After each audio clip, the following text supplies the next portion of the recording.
자, 우리 2023학년도 고1 모의고사, 3월 모의고사 이제 두 번째 지문을 합니다. 인문 지문이죠. 여기 보면 학자들이 많이 나오는데 우리 인문 지문에서 학자들이 있다는 건 그 학자 견해 사이에 공통점이랑 차이점을 꼭 확인해야 된다는 거죠. 여기에도 문제가 나오는데 사실 뭔가 차이점만 존재할 것 같은 지문에서 공통점이 시험 문제로 나오고 공통점만 있을 것 같은 데서 차이점이 나오는 겁니다. 그래서 언제나 뭐가 중요하다? 모든 것들은 공차가 중요하다. 공차, 공통점, 차이점. 이걸 생각하면서 한번 읽어볼게요. 자, 한번 가달랑 첫 번째 문단부터 한번 갑니다. 19세기의 분트는, 자 그럼 사람 한번 체크해 볼까요? 사람 나오면 이 사람 견해가 무엇인가? 인간의 정신세계가 의식으로 이루어져 있다고 보고 실험을 통해서 정신현상과 행동을 설명하는 실험심리학을 주창했대요. 그럼 분트에 실험심리학이 나오죠. 그럼 이때 의식이라는 것은 뭐냐? 깨어있는 상태에서 자기나 세계를 인식하는 모든 정신작용을 의미한다. 이런 걸 아까 뭐라 그랬어요? 내용전개 방식 정의라고 했죠. 그러나 프로이드는, 자 그러면 일단 분트하고 프로이드하고 대조가 되는 거죠. 그럼 여기 선생님이 정리해 볼게요. 일단 첫 번째, 분트는 무엇을 지금 중심으로 본 거냐? 사람들의 의식을 중심으로 본 거죠. 그리고 이 사람의 이론이 바로 뭡니까? 실험 심리학입니다. 자, 근데 반면에 프로이드라는 사람은 어떠냐? 그럼 여기에서 프로이드랑 분트하고 대조가 되고 있죠. 정신질환 겪는 환자들을 치료를 했는데 의식과 다른 뭐가 있다는 거, 무의식 세계가 있다는 걸 발견했어요. 이에 그는 인간을 무의식의 지배를 받는 비합리적인 존재라고 간주하고 정신분석 이론을 통해서 인간의 정신세계를 규명하려고 했다. 아, 그러면 프로이드는 뭐 중심으로 본 거겠습니까? 인간의 무의식 중심으로 인간 정신을 연구한 거죠. 그게 바로 뭡니까? 정신분석 이론이 되겠네요. 됐죠? 자, 그럼 앞으로 두 번째 문단부터는 어때요? 프로이드에 대해서 구체화가 되겠죠. 자, 프로이드에 의하면 인간의 정신 중에서 의식이 차지하는 영역은 얼마 안 돼요. 여기 지금 보니까 그림에도 보이죠? 빙산의 일각일 뿐 무의식이 정신세계의 대부분을 차지한다고 봤어요. 그는 무의식의 심연에는 원초아라는 게 있고 그리고 무의식에서 의식에 걸쳐서 자아하고 초자아가 존재한다고 보았죠. 자, 그럼 잘 봐요. 원초아, 자아, 초자아. 그럼 항상 글 읽을 때 뭐가 중요하다고? 차이점이 중요하다. 그죠? 자, 그럼 체크하면서 읽습니다. 원초아라는 것은 바로 뭐냐? 성적인 에너지 바탕으로 하는 본능적 욕구를 충족하려고 하는 선천적 정신 요소이다. 자, 그럼 여기에서 원초아라는 것은 본능적인 거, 욕구를 지금 충족하고자 하는 거, 선천적인 정신 요소죠. 자, 그리고 반면에 끊어줘야죠. 자아라는 것은 바로 뭐냐? 외적 상황으로 인해서 충족되지 못하고 지연되거나 좌절된 원초아의 욕구를 사회적으로 용인될 수 있는 방법으로 충족하려는 정신 요소가 된다. 그러면 자아라는 것은 바로 무엇이냐? 얘가 이 원초아가 뭘 갖고 있어요? 본능 갖고 있죠? 근데 그 우리가 사실 본능대로 모두 다 살아가지 못하잖아. 그러니까 그 본능을 사회적으로 용인될 수 있는 수준으로 우리가 충족할 수 있게끔 도와주는 애가 바로 뭐다? 자아라고 생각하면 되죠. 그죠? 그래서 이러한 본능을 사회적인 용인 수준으로 충족하게끔 도와주는 역할, 그게 바로 자아다. 그럼 마지막으로 이제 뭡니까? 초자아가 있겠죠? 그럼 얘는 뭐냐? 엄격한 도덕률이에요. 원초아를 억제. 너 왜 그렇게 본능대로 살라 그래? 양심에 따라 살아. 너 인간 맞아? 너 짐승이니? 이러면서 양심에 따라 행동하도록 하는 정신 요소가 바로 초자아가 된다. 그러면 초자아라는 것은 바로 뭡니까? 엄격한 도덕, 양심 이런 것들을 통해서 제어하려고 하는 거죠. 그죠? 그러니까 우리 프로이드가 생각하는 이 정신세계 이 세 가지 차이점 뭔지 알겠죠? 원초아는 본능적이에요. 나는 자고 싶어, 먹고 싶어. 그냥 본능적인 거야. 그런데 자아라는 것은 뭐냐? 우리가 본능대로 못 살아가니까 사회적으로 용인될 수 있는 수준으로 본능을 충족하게끔 해주는 게 바로 뭐다? 자아가 되는 거죠. 그리고 초자아라는 것은 뭐냐면 야, 너 인간이잖아. 너 어떻게 그러니? 우린 양심에 따라 살아야 돼. 우린 도덕적으로 지금 어때? 투명하게 살아야 돼. 이러면서 우리를 자꾸 절제하고 제어시키는 애가 바로 뭐다? 초자아라고 할 수 있는 거죠. 그죠? 그러니까 우리 왜 윤동주 시 같은 경우 보면 윤동주의 시에 등장하는 그런 거 있죠. 내면적 자아, 본질적 자, 이상적 자 이런 것들이 바로 뭐라고 할 수 있을까요? 초자하고 비슷한 느낌이라고 생각하면 되겠죠. 됐죠? 자, 그리고 이렇게 해서 지금 프로이드가 정신의 지금 세 가지 요소 차이점을 지적했으니까 우리도 그거에 따라서 나눠서 한번 생각을 해봐야겠죠. 자, 이제 다음 장으로 한번 가겠습니다. 이렇게 해서 아직 프로이드가 안 끝났죠. 자, 그럼 이제 프로이드 같은 경우에는 지금 여기에서 이런 어린 시절에 부모나 아까 우리 초자가 아직 안 끝났죠? 지금 종교 가치관들을 내재화하는 과정에서 얘는 어떻게 발전한다? 후천적으로, 그죠? 어렸을 때부터 되게 엄격한 집안에서 자랐어, 막 카톨릭. 그러면 어때? 어렸을 때부터 되게 엄격하게 막 절제되고 이런 지금 사회에서 집안에서 자라다 보니까 초자아가 발달하게 되는 거겠죠, 그죠? 자, 그럼 이러한 원초와 자아, 초자아는 역동적으로 얘네들이 뭐 하면서 상호작용하면서 우리의 상호적이라는 단어가 비문학에 되게 중요합니다. 상호적이라는 것은 바로 무슨 뜻이냐면 이것은 서로가 서로에게 영향을 미치는 것, 이걸 바로 상호적이라고 하죠. 한쪽이 영향을 주는 건 뭐라고 하냐? 얘하고 반대말로 쓰는 건 일방적입니다. 자, 근데 서로 영향을 줄 때만 우리는 뭐라고 할 수 있느냐? 상호적이라고 할 수 있어요. 되게 중요한 요소입니다. 용어. 됐죠? 이렇게 상호작용하면서 개인의 성격을 형성한다. 그럼 가령 원초아가 너무 강할 때는 그럼 이쪽이 강하니까 어때요? 본능적 욕구에 집착하겠죠? 그리고 초자아가 강할 때는 어때요? 엄격하게 살라 그러겠죠? 도덕을 지키려는 원칙주의적 성격이 나타나요. 그럼 도대체 자아는 뭐냐? 얘는 뭐냐? 우리가 사실 도덕하고 양심만 지키면서 살아갈 수 없죠? 본능도 충족을 해야 되잖아요. 그래서 자아는 결국 뭐냐면 원초아하고 초자아의 요구 사이에서 이거를 조정하는 역할, 즉 얘네들 사이에 균형을 이루게 만들어주는 역할, 그게 바로 뭡니까? 자아가 된다. 그러니까 이 자아가 얘네가 어떤 거겠어요? 원초아하고 자아가 일종의 시소 같다고 생각하면 돼. 원초아가 너무 강해도 안 돼. 초자아가 너무 강해도 사람 숨막혀 죽죠? 그러니까 가운데 딱 자아가 있어서 둘 사이의 균형을 이룰 수 있도록 도와주는 역할, 그게 바로 자아구나. 됐죠? 그래서 만약 자아가 제 역할을 못하면 정신 요소의 균형은 깨지게 되죠. 그래서 어때? 불안감이 생겨나게 되고, 그럼 자아는 이걸 해소하기 위해서 무의식적으로, 우리 뒤에 문제 나오죠?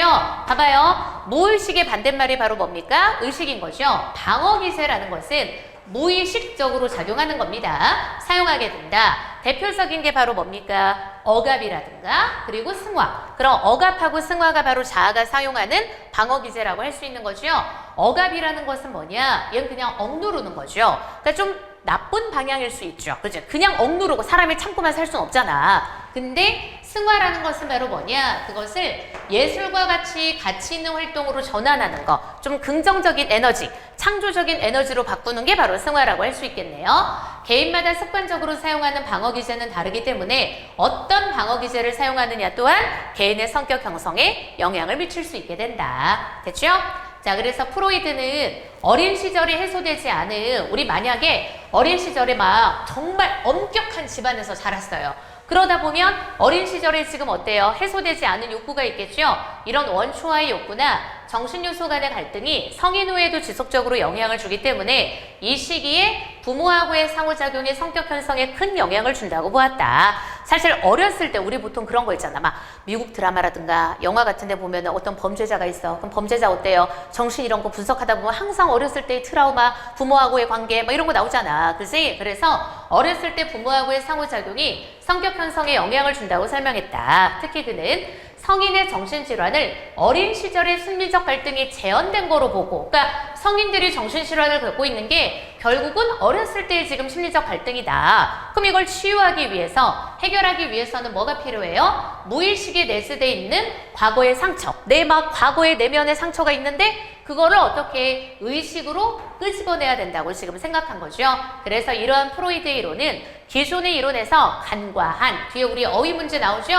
간과했다라는 게 무슨 뜻? 빼먹었다는 뜻이죠. 무의식에 대한 탐구를 통해서 인간의에 대한 지평을 넓혔다는 평을 받고 있다. 그럼 마지막 문장은 우리 프로이드의 뭐라고 할 수 있어요? 가치라고 할 수 있죠. 됐죠? 그럼 여기까지가 바로 뭐구나? 프로이드의 생각이구나. 그럼 정리해보면 가달락 같은 경우는 맨 앞에 누가 나오고 분투의 지금 실험심리학. 근데 분투는 뭐 위주로만? 의식 위주로만 봤죠. 그리고 그 다음 뒤에는 누구 나와요? 프로이드 나오죠. 무의식 위주로 본 거고, 그리고 프로이드가 강조하는 이런 사람들의 정신치유라는 것은 결국 무의식에 있었던 것을, 과거의 상처 같은 것을 의식으로 끄집어내야 된다라고 하는 것. 그게 바로 프로이드의 지금 정신치유 방법이었죠. 프로이드가 제안한. 그럼 여기까지가 바로 프로이드고, 이제 나달락은 또 다른 사람이 나옵니다. 자, 그럼 이제 융이라는 사람이죠. 융은 프로이드의 정신분석 이론의 반기를 들고, 그럼 반기 들었다는 건 반대한 거죠? 그럼 융이 주장하는 것은 바로 뭐냐? 분석심리학이죠. 무의식을 단지 의식에서 수용할 수 없는 원초적 욕구나 해결되지 못한 갈등의 창고로만 본 프로이드와 달리, 우리 프로이드 같은 경우에는 무의식에서 제일 많이 차지하는 게 바로 원초화였는데 이게 되게 본능적인 욕구였잖아. 그죠?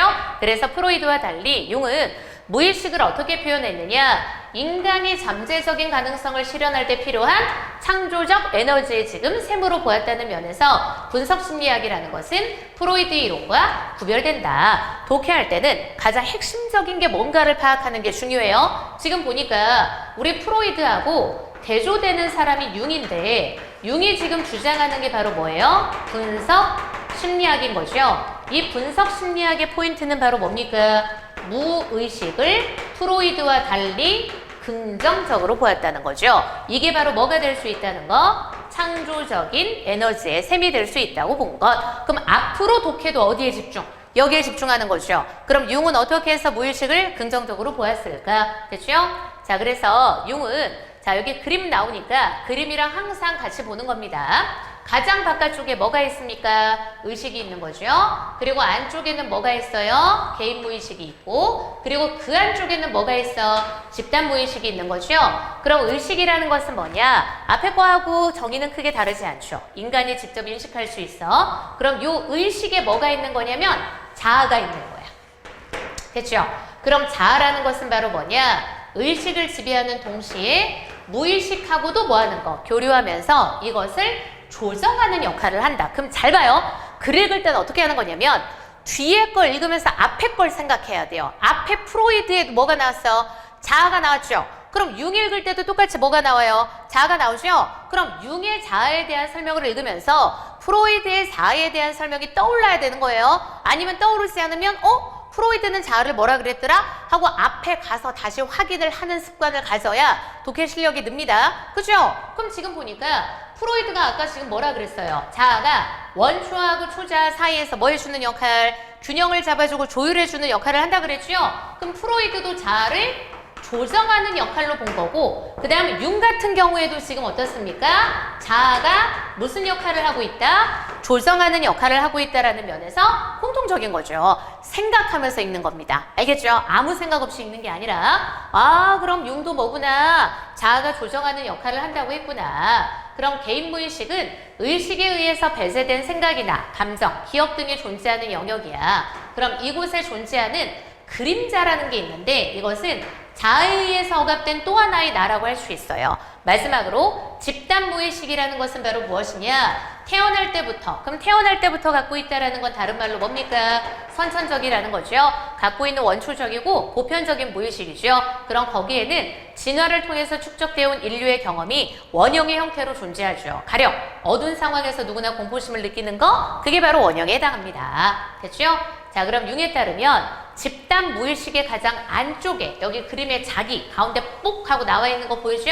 자기가 존재한다. 그럼 이것은 뭐냐? 정신세계에 내재하는 개인의 근원적인 모습이라고 할 수 있죠. 그럼 융은 자아가 성찰을 통해서, 그러면 아까 우리 자아 역할 중요했죠? 성찰을 통해 무의식의 심연에 존재하고 있는 나 자기를 발견을 하면 인간은 비로소 타인과 구별되는 고유한 존재가 된다. 그럼 자기라는 것 자체가, 우리 자기의 이미지가 이거네요. 나만의 고유성, 나만의 개별성, 이런 느낌하고 연결된다고 할 수 있겠죠. 됐죠? 그래서 이렇게 고유한 존재가 된다고 보고, 그리고 이것을, 자,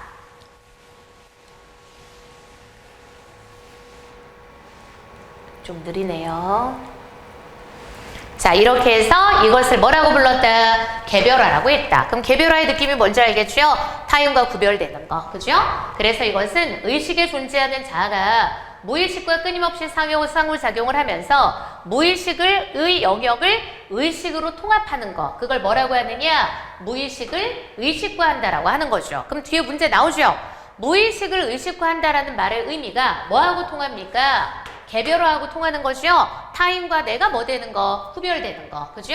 그래서 이 과정에서 자아는 자신의 또 다른 모습이 뭐랑 만나냐? 그림자하고 만나고, 그리고 집단 무의식에 존재하는 여러 가지 뭐예요? 원형들도 만나게 되죠. 결국 자아가 무의식의 심연에 존재하는 자기를 찾아가는 과정은 정신세계 구성하는 자아, 그림자, 그리고 여러 원형들이 그리고 대립에서 벗어나서 뭐로 통합됩니까? 하나의 정신으로 통합되면서 결국 정신적 균형을 이루는 과정이라고 할 수 있다. 그럼 결국은 무의식을 의식화하는 과정, 이걸 통해서 우리가 궁극적으로 도달하고자 하는 게 바로 이거네요. 그러면서 이런 과정에서 개인은 어떻습니까? 내면의 성숙을 거치면서 자기 정체성을 찾게 된다. 됐죠? 사실 마지막 문단의 내용들이 많기는 많지만 어차피 철학 지문은 반복이 많거든요. 결국 자기를 찾아가고 그리고 통합이 되고 이러면서 우리는 뭐구나 나만의 정체성과 고유성을 확립할 수 있게 되는구나 라고 생각하면 되겠죠. 됐죠? 자, 그럼 이렇게 해서 융의 생각까지 끝났고요. 자, 우리 63번 문제는 가나의 공통점으로 적절한 거 딱 봐도 뭔지 알 수 있죠. 뭐예요? 가달락은 맨 앞에 분투 나오고 분투 생각하고 다른 프로이드 나오고 그리고 나달락은 어때요? 융은 프로이드에 대해서 뭐하고 있다? 반박하고 있다. 이렇게 나오죠? 둘 다 기존 이론에 대해서 뭐예요? 반박하고 있는 형식으로 글이 전개되고 있는 거죠. 그러면 결국 정답은 몇 번이겠습니까? 2번이 정답이 되겠죠. 됐죠? 자, 그 다음 이제 64번입니다. 가달락의 내용과 일치하지 않는 걸 고르라 그랬죠. 자, 그럼 보자. 분투 같은 경우에는 어떻습니까? 인간의 정신세계가 뭐만으로? 의식으로만 구성된다. 오케이, 맞죠? 그리고 프로이드 어때요? 인간을 무의식 지배받는 비합리적 존재. 그렇죠. 그 다음 3번. 원초화가 강할 땐 어떻습니까? 본능적 욕구에 집착하죠. 오케이. 그리고 4번. 프로이드는 세 가지 요소가 상호작용하면서 아까 우리 요 세 가지 요소가 상호작용한다 그랬죠? 개인의 성격이 형성된다. 그렇죠. 정답은 몇 번? 5번이 정답이죠? 왜냐? 아까 얘기했듯이 봐봐요. 방어기제는 무의식적으로만 작용하죠. 됐죠? 의식적으로 사용하는 방어기제는 없습니다. 이건 무의식이죠. 그래서 우리 무의식적으로 방어기제를 사용하게 되는 거고 그 방식 두 가지가 뭐라 그랬어요? 억압의 방식이랑 그리고 승화의 방식이라 그랬죠. 그죠? 그래서 5번이 정답이죠. 만약에 선생님 이걸 어떻게 다 기억합니까? 그러면 방어기제라는 단어 보고 앞에 가서 확인해요. 모든 걸 기억할 순 없잖아요. 그래서 읽으면서 여기는 방어기제, 여기는 뭐 하고 정보의 위치를 자꾸자꾸 생각해야 돼요. 글 읽을 때는 초집중해서, 그죠? 딴 생각을 절대 하면 안 돼요. 초집중해서 계속 하나의 흐름으로 읽어야 됩니다. 자, 그 다음 이제 65번이죠. 가달락의 프로이드와 나달락의 융의 관점에서 보기를 이해한 내용으로 적절하지 않은 걸 고르라 그랬죠. 자, 그러면 선생님이 이런 문제를 푸는 방법을 알려줄 텐데 이런 것들은 먼저 보기를 읽는 게 아닙니다. 왜냐면 보기에 지금 헤르만 헤세의 연보가 나온 걸로 보아서 얘네 입장에서 얘를 지금 뭐 하는 거냐? 분석하는 거죠. 그러면 결국 어차피 헤르만 헤세가 중요한 게 아니에요. 프로이드 관점, 그리고 그 다음 융의 관점이 중요한 거고 결국 얘네들 주장하고의 사실적인 내용 일치가 중요한 겁니다. 알겠죠? 그래서 쓸데없이 이거 다 읽고 앉아있는 거 아닙니다. 뒤에 거 보면서 1번 읽고 확인, 프로이드 맞나 안 맞나, 2번 읽고 확인, 이렇게 가는 거예요. 물론 보기에서 틀린 게 나올 수도 있지만 이렇게 구체적인 사례가 나오고 분석하고 응용하는 것은 주로 결국은 학자 이름이 나오면 얘네들의 생각이 중요하다. 다시 한번 학자 이름이 나오면 얘네들의 생각이 중요하다. 알겠죠? 됐죠?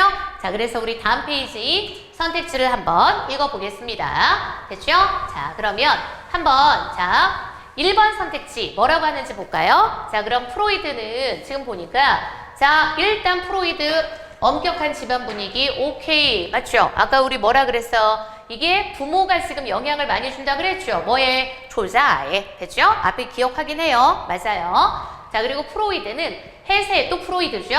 불안감을 원초하고 초자아의 요구를 자아가 제대로 조정하지 못해서 오케이, 자아가 조정을 해줘야 되는데 못하니까. 자, 그리고 3번 또 프로이드죠. 해세의 왕성한 창조 활동을 승화, 그렇죠. 이게 예술적으로 승화시킨 거, 긍정적으로 작용한 거죠. 그리고 융은 뭐예요? 무의식의 창조적 에너지로 보겠죠. 됐죠? 자, 그리고 라, 프로이드는 해세의 우울증을 유년기의 불안이 제대로 지금 재현된 거, 그렇죠. 어렸을 때 성인까지 영향을 미친다고 했으니까. 그리고 융은 이것을 자아와 그림자가 통합된 거, 근데 지금 기억이 안 나면 어디 가서 확인해요? 융 가서 확인해야죠. 앞에서 보면 우리 융이 얘기하는 통합이라는 것은 결국 뭐로 가는 거냐면 성숙으로 갑니다. 긍정적으로 가요. 우울증으로 가는 게 아니라 부정적인 지금은 정신적 감정으로 가는 게 아니죠. 그래서 지금 앞에 프로이드 해석은 적절하지만 융에 대한 해석이 적절하지 않죠. 4번이 정답입니다. 됐죠? 이렇게 읽는 겁니다. 알겠죠? 앞에 보기에 헤르만 헤세의 삶 읽을 필요 없어요. 선택지 보면서 학자 생각하고 맞나 안 맞나가 중요하다. 반드시 이게 중요합니다. 알겠죠? 다시 한번 학자 이름이 나올 때 얘네 입장에서 분석하라 그러면 뭐가 더 중요하다? 학자 생각이 중요하다. 알겠죠? 자, 그 다음 그럼 5번 스스로 한번 확인해 보면 되겠죠? 자, 이제 66번입니다. 가의 정신분석 이론과 분석심리학에서 여기 나왔네요. 모두 동의. 아까 얘기했죠? 정신분석 이론은 바로 누구였어요? 프로이드였고 분석심리학은 누굽니까? 융이 되는 거죠? 둘 다 동의하는 걸 고르라 그랬죠. 그래서 차이점만 있을 것 같지만 공통점이 내재된 경우가 많다 그랬죠. 그게 바로 아까 어떻습니까? 융도 자아가 무슨 역할? 조정하는 역할을 한다 그랬고, 그리고 프로이드도 어때요? 자아가 무슨 역할? 조정하는 역할을 한다 그랬죠. 그죠? 이런 식으로 독해가 되면 문제가 나오기도 전에 요런 문제 나오겠다 하는 생각이 들게 됩니다. 선생님을 잘 따라오게 되면. 그죠? 그래서 지금 정답은 몇 번 골라주면 되겠습니까? 5번 골라주면 되겠죠. 균형 이루기 위해선 누구의 역할이 중요하다? 자아의 역할이 중요하다. 자아가 조정하는 역할을 하니까. 됐죠? 자, 이제 67번. 기억을 이해한 내용으로 가장 적절한 것. 여러분은 기억을 알고 있죠? 자, 그럼 지금 보니까 우리 기억이 아까 뭐였습니까? 이 지금 융의 생각에서 무의식이라는 것 자체가 이제 뭐 되는 거? 얘가 의식화가 돼서 통합되고 이 과정을 얘기하는 거였죠? 그걸 통해서 우리는 뭘 할 수 있다 그랬어? 개별화. 타인과 다른 나 자신을 찾게 된다 그랬죠? 그러면 정답은 몇 번이 되겠습니까? 요거죠? 나 자신의 근원적 모습을 찾아가는 개별화의 과정이다. 됐죠? 자, 그 다음 A에서 E의 사전적 의미로 적절하지 않은 걸 고르라 그랬는데 선생님 이거 A, B, C, D를 알고 있습니다. 앞으로 넘기기가 너무 귀찮아요 지금. 그래서 68번의 정답은 몇 번? 2번이 정답. 됐죠? 우리가 주기적으로 자꾸 되풀이하면서 도는 건 뭐라고 하냐면 순환이라 그래요. 그지? 전환의 의미가 아니잖아. 전환은 하나가 딴 거로 바뀌는 거고. 그지? 그래서 2번이 정답. 됐죠? 이렇게 해서 우리 3월 모의고사 두 번째 지문도 잘 풀어보았습니다.